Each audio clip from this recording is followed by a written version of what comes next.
सकाळी उठून खाली येऊन गेलो कारण आम्हाला जायचं होतं दवाखान्यात. कारण नागपूरच्या अशा वेदरमुळं पुरं नागपूरमध्ये व्हायरल चालू आहे. तसंच दवाखान्यात पोचलो आणि डॉक्टरनी पण तेच सांगितलं होतं.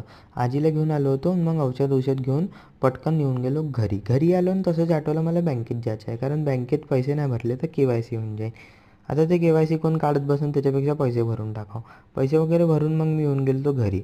घरी आलो ना, थोड्या वेळातच पाऊस लागला होता आणि तेवढ्यातच मला हे पोरं दिसून जाते. हे बाई शाळेतून कसे जात होते ओले होत. भाई यांची बी अलगच मजा आहे. आमच्या टायमाला आम्हाला बी असं करायला भेटत होतं. पण याच्यानं व्हायरल बहुत होता, थोडं वाचून राहा. मग दुपारी झोपून उठलो, फ्रेश झालो. चाबी घेतली, चाबी घेऊन येऊन गेलो खाली. खाली आलो तर खाली येऊन गाडी काढतच होतो तर गाडीत पाहिलं तर पेट्रोलच नव्हतं. मग पैसे घेतले, पैसे घेऊन सीधा येऊन गेलो पेट्रोल पंप. पेट्रोल पंप येऊन पेट्रोल भरलं तर पेट्रोल पंपवर बी गर्दीच होती. मग येऊन भाजीचं घेतलं, भाजीचं घेऊन येऊन गेलो घरी. घरी आलो आणि थोडंसं किचनची साफसफाई करायची होती, साफसफाई केली आणि मग नाही का वांग्याची भाजी बनवायला ठेवून दिली होती. अशी काही बनली होती. चला मग भेटू.